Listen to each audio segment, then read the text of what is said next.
We have a new MCU film, the last MCU film of 2023, The Marvels, the sequel to Captain Marvel, the billion-dollar film of 2019. So today, I thought it was time for me to stop and talk about The Marvels. Please note that everything that I will say in this video is just my very own opinion. My name is SDub Nation, and you're free to comment down below your very own opinion on The Marvels. Did you love it? Did you hate it? Comment down your thoughts in the comment section below. Please don't forget to check out that Twitter. That link is in the description, as well as that Marvel playlist. That link is also in the description as well. I also did a Captain Marvel review back in 2019. I guess go check it out to see how far I've come, how much I've changed in my reviews. But all of that out of the way, like, comment, and subscribe, and let's get right into our review. Carol Danvers, prodigal child of the Milky Way. Nick Fury, my favorite one-eyed man of intrigue. How goes it out there? Cold, no air, space. I wasn't excited for this film at all, but with that being said, I had a pretty good time with it. Let's move right into the good. And the good thing that comes to mind here is that I found this movie to be really good. It's funny, it's frantic, and just plain enjoyable. I know a lot of people have made this point, and I agree. The chemistry between the three leads is great, and I would love to see them all together again. It's exactly what the trailers promoted. It's not like how Ant-Man and the Wasp: Quantumania was. It provided this trailer that was like, this is kind of like the end of Ant-Man. Kang is coming. Welcome to a new dynasty. And you let ants defeat him. You let ants defeat your new big bad, your next Thanos. You let ants defeat him. Whereas with this film's teaser and first trailer, it made the movie feel fun. And when you get into the final teaser and trailer, you can see that they were kind of getting a little bit desperate to rev up ticket sales. But the thing that sold me on this movie was that first teaser trailer. And I said it then, and I'll say it again. The trailers made this film look fun, feel fun, and that's what I got. It promoted exactly what the film was. It's very short, by the way, one of the shortest MCU films, so it's very fast-paced and gets right to the story. Immediately, within 15 minutes, we're introduced to the villain and all three of our main leads. We kind of introduce a MacGuffin in there as well that kind of relates to one of our main lead characters. I appreciated that. While not the best, the villain here was pretty okay. She's not great, she's not good, but she's definitely not bad, she's not terrible. I just wanted more of her.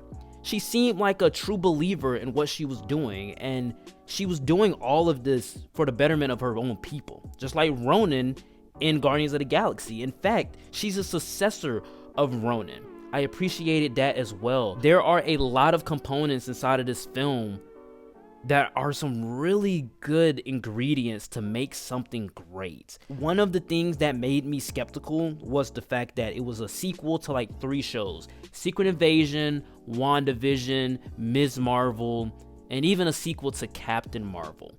And even with the later teasers, they were showing in old Avengers and trying to rope in Thanos into the mix.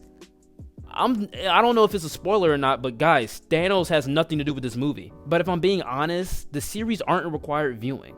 WandaVision and Ms. Marvel are all explained in 2 seconds. Things that happen in WandaVision that only relate to Monica is literally explained in 2 seconds.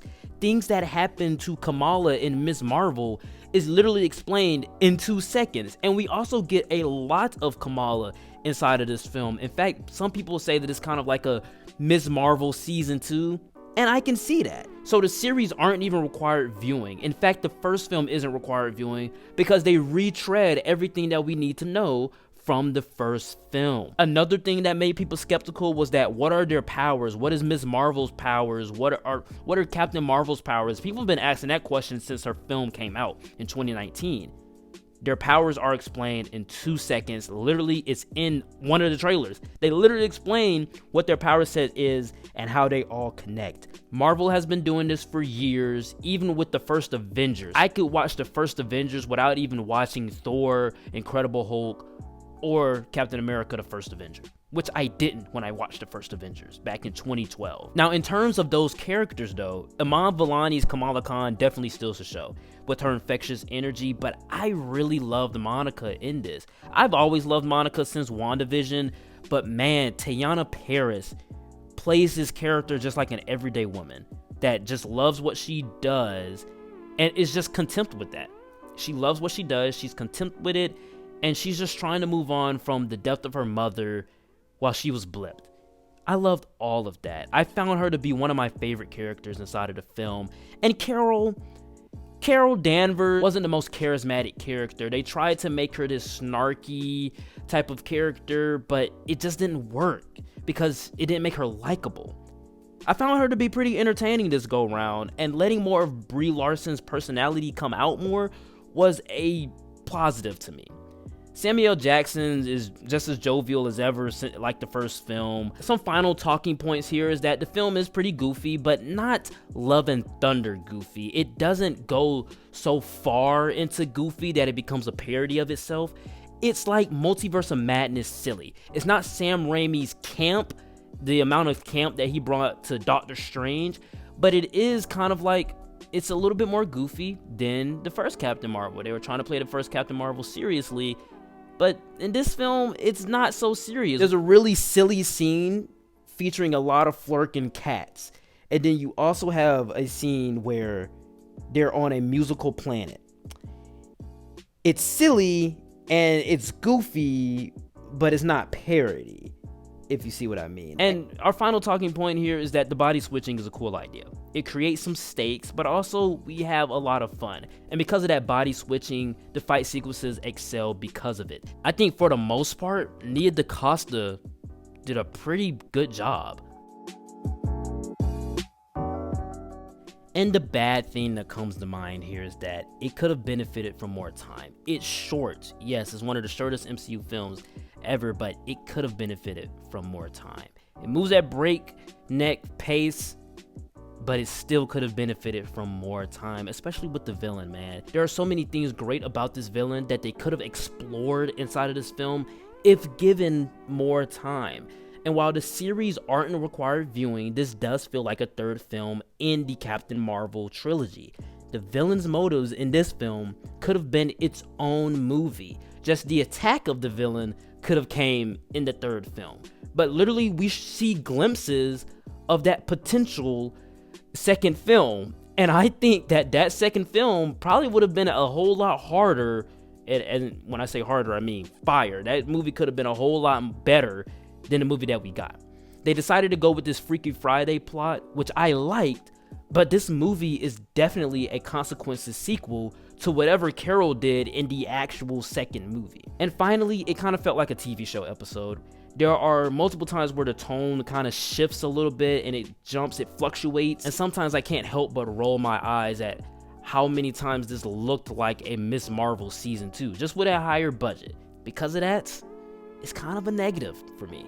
No matter how much I really like this movie, they just were not able to give everything enough time that it needed to. In conclusion, the Marvels definitely feel like a third film in the Captain Marvel trilogy, and it doesn't benefit from its butchered runtime. But the leads here, man, provide an infectious energy that you can't help but love. Iman Vellani's Ms. Marvel is just a whole lot of fun. I can't wait to see more of her inside of the future. And this is coming from somebody that was cynical about the casting, that was cynical about a Ms. Marvel show, and that was cynical about a Captain Marvel 2 featuring Ms. Marvel. And I thought all of it was really good. Brie Larson's personality kind of shines a little bit more here, even though she does kind of seem like she's phoning in her performance. It's fun, it's funny, and while it's silly, it's not parody. I had fun with this film, and I had more fun with this film than I did with the first film. And I truly liked the first movie. Like, it's not bad to me at all. I really liked the first movie. I'm giving Captain Marvel 2, or The Marvels, a B- and an 8.2 out of 10. And I would say it's so much fun, and I think it worked more for me because I am a fan of WandaVision and Ms. Marvel. Alright guys, that is it for the review. Please note that everything that I did say in this video was just my own opinion, and you're free to comment down below. What did you think of The Marvels? Did you love it? Did you hate it? Did you just find it okay? Comment down your thoughts down below in the comment section.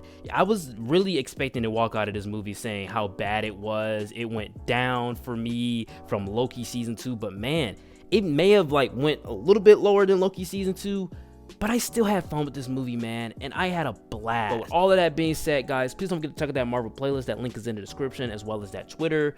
And with all of that out of the way, like, comment, and subscribe, and I will see you all next time. Peace.